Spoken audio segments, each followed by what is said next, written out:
Welcome to Essential Dynamics and the Essential Dynamics podcast. I'm your host, Derek Hudson. Excited to have back with me today my colleagues from Unconstrained and McTaggart and Glenn Vanstone. Unconstrained is a consultancy focused on helping business leaders get unstuck and realize their potential. Essential Dynamics is a framework that I developed to help us think through tricky problems.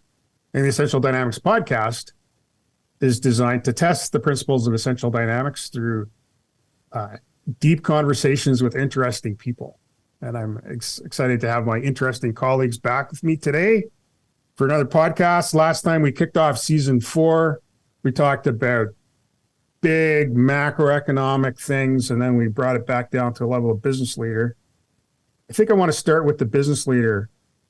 Glenn talked about 5 pillars of change, I guess, that are really driving a different economy, a different even society than we've had in the past. Whether it's those things or other things, and I think they all tie together. One of the things that I've noticed is I've had a lot of conversations with business leaders who are really struggling with even just kind of feeling good about their businesses and their lives and the contribution that they're making, and under a lot of stress and strain. Glenn and Anne, have you had those conversations as well? Well, yeah, I think that everybody has had them in different ways. I know that I've been talking with some folks in the business field in leadership roles or whatever that are really grinding away hard, but they're having difficulty getting traction. And even though they are positive about a lot of the things that are starting to go well, they're still grinding. And they're struggling with that because sometimes it's hard for them to articulate what exactly isn't working right. And I think that's a symptom of some of these larger shifts that are underway, that some of the businesses and business leaders are struggling to catch up to. They've been trying to catch up to a lot of things over the last few years. Certainly all the economic uncertainty, there's way too much information out there. They get overloaded with that. The consumer behavior is different. Their clients are shifting. And then they, of course, with the pandemic and even the after effects and echoes of that, the shifts in the workforce dynamics themselves, sometimes manifesting, I can't find the right talent, or, it's a different expectation. And so all of this stuff is becoming a different kind of a grind. And a lot of them, quite frankly, have been around a while and don't have a playbook for it. And I think that's the way I would describe the situation now. And what are you seeing? I would say similar, but maybe more volume-wise for me. Internal. So internal challenges are the things that I hear from folks that I'm talking to in their businesses, and if I kind of summarize that into, and I mentioned it the last time we had a conversation about, it's the noise. It's just so much. A colleague of mine described it as, I'm feeling frazzled because I don't even know where to focus. And that frazzled symptom is impacting them to be completely stuck. Like they're just at a standstill. So because they don't know what to deal with and what to deal with first. And so they do nothing except feel frazzled. Or whack-a-mole. Well, fair. Yeah. If you're highly motivated and you're one of those guys that is like, I just got to fix this. And so you just run around and these issues come at you so quickly and you do a superficial solving job, or you're just trying to solve too much without really looking at is this the biggest problem? And is this the root of that problem? And is this going to fix all of this noise and stuff that keeps coming at me? Or is this just going to manifest itself somewhere else by whacking that mole and not the one on the right? Well, and there's a bit of a buzz when you whack a mole too. So, oh yeah, it feels good, but it feels better than being frazzled. And I want to follow up with Anne's comment here a little bit. That you remember back when you used to run into people and you'd say, "How's it going?" And they say, "Oh, I'm busy." And you say, "Yeah, I'm busy too." And somebody else would say, "Yeah, well, I'm super busy." Yeah, no. Like, it's a badge of honor.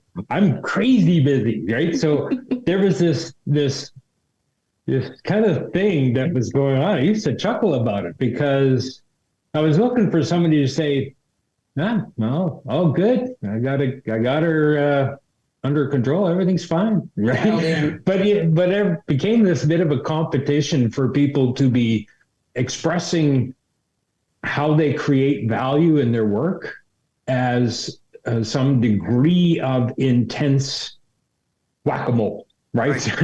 So right. I'm super whack-a-mole. And instead, it's, they don't say that anymore. They just talk about frazzling is a right term because it has that kind of a schizophrenic almost kind of a connotation to it, that there's a lack of direction, or there's I'm doing stuff, but I'm not sure it's the right thing anymore, right? And so I can be busy or crazy busy, and people probably still like to brag and try to sort out their importance by their degree of busyness. But in a way, it's actually changed its tone to a certain extent that, yeah, I'm doing stuff, but I'm just not getting the value from that. And there's not seeing the result. Or it might be, I'm driving results, but the results might not be correct. It may be not the right kind of results that I need. And so in that's now uncertainty that's introduced into this, that are people paying time and attention and exerting all this value creation energy every day and starting to feel a little hollow about it because it doesn't seem to be moving forward. It doesn't seem to be actually making progress, because I think there's this intuition that progress is being redefined.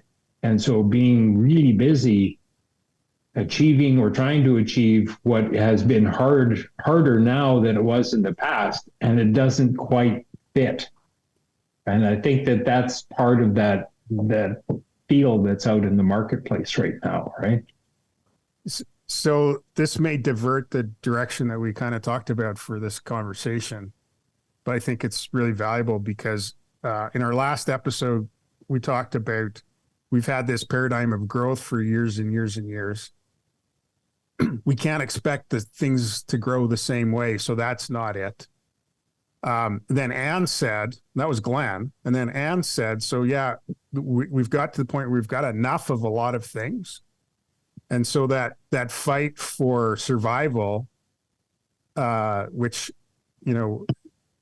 like we're all, in Western Canada, our forefathers, one way or another, either fought to get here, or fought to break the land, to learn how to survive in a harsh climate. Like, we don't have that anymore. And so I guess where I'm putting this back to you is then we have to get back to that principle of purpose. Yeah. So we talked about management attention, and if management attention is a critical resource, then you want to make sure it's deployed to the highest effect. And you can't do that if you're not clear on your purpose. And growth and profitability on their own aren't enough of a measure. I don't think.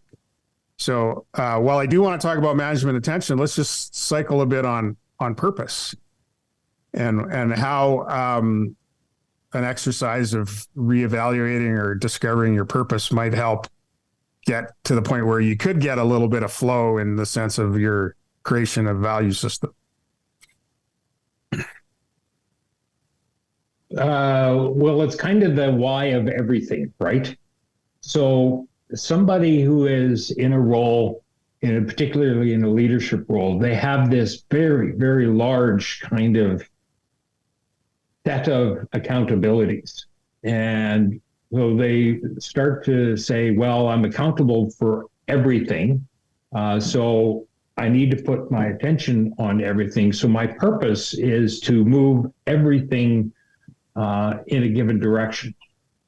And I think that that's a bit of an error to a certain extent, because the why you are in your role is always not clear, particularly in organizations that are undergoing change, ones that either self-imposed change out of necessity or where change has been thrust upon them through some sort of event or shift. So purpose becomes really, really critical when it comes to that transformative process within organizations. Yet purpose is often kind of assumed that the purpose remains true. The change is something to be dealt with, but not necessarily do people understand what their purpose is as part of that change process. So that kind of disconnect or incongruity of purpose, why you are in this role, why are you getting up every day trying to create value, to what end, is often one of those things that kind of gets blurred in organizations in transition. Derek, I think that this is the perfect time of year to be talking about purpose, because it's the reflection time of year.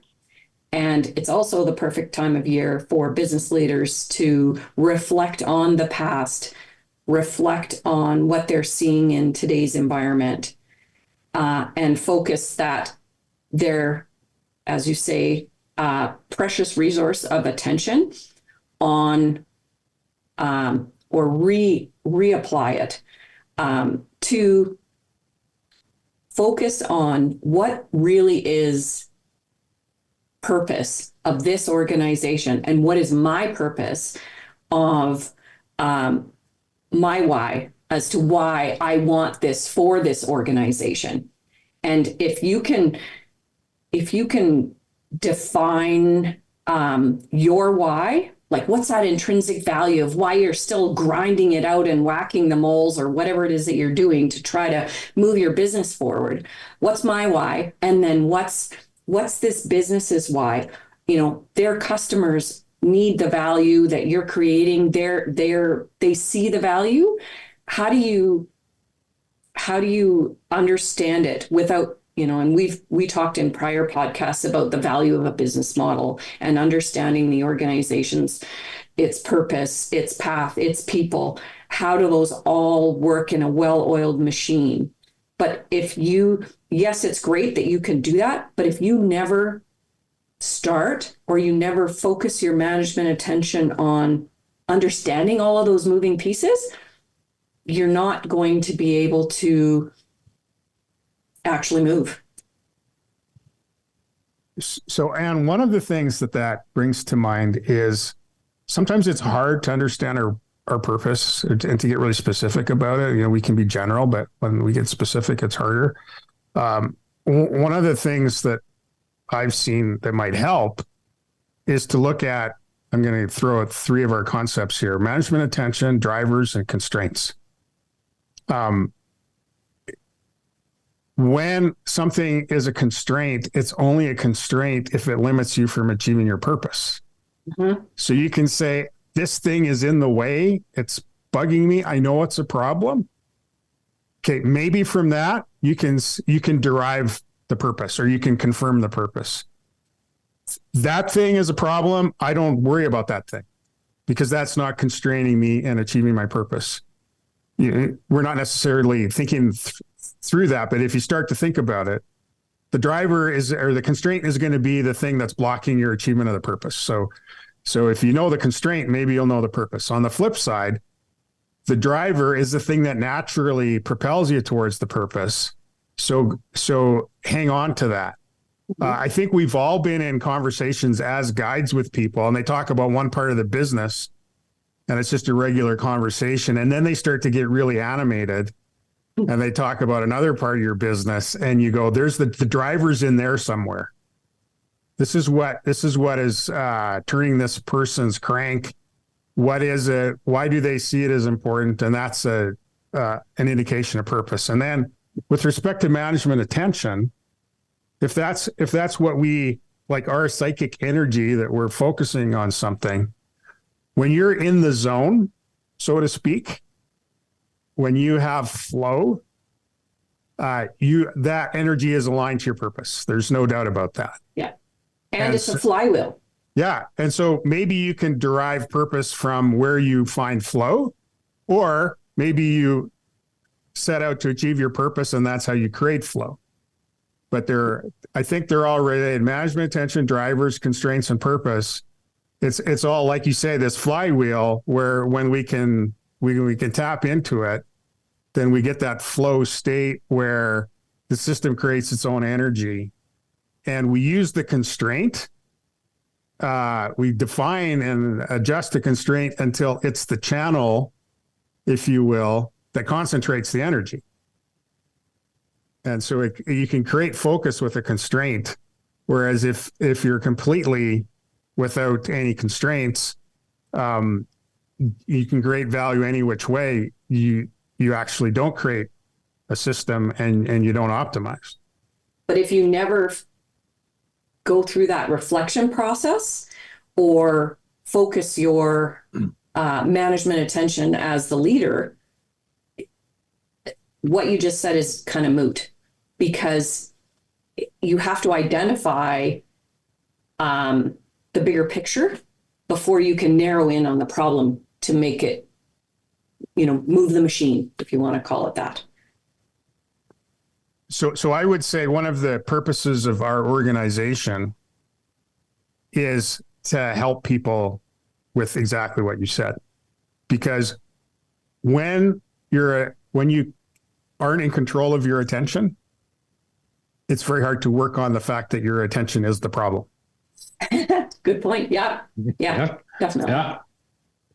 And where your attention is not in the right space, that is manifest itself throughout the business in different ways, right? So call it the misdirection of management attention starts to show up in decreased employee morale, because remember, employees being very close to the business of the business often have a lot clearer understanding of where those constraints are and what the drivers are sometimes than the leader, who is trying to spend too much attention on everything. So productivity drops, morale drops, you have some of your best people start turning over, you start missing out on some of these opportunities.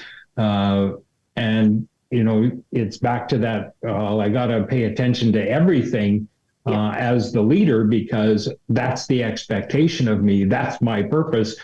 Instead, management attention is something that you can't buy more of. Management attention is something that you can't reacquire. It's not something that can be frivolously wasted. So I think you're both right. And if you're not paying attention to the things that matter, then what are you paying attention to? And no amount. Sorry, right? Glenn. No, and no amount of being busier on everything is going to suddenly get your attention on the right thing within your business that really is the constraint to delivering on your purpose. I would also add, no amount of to-do lists or organizational practices or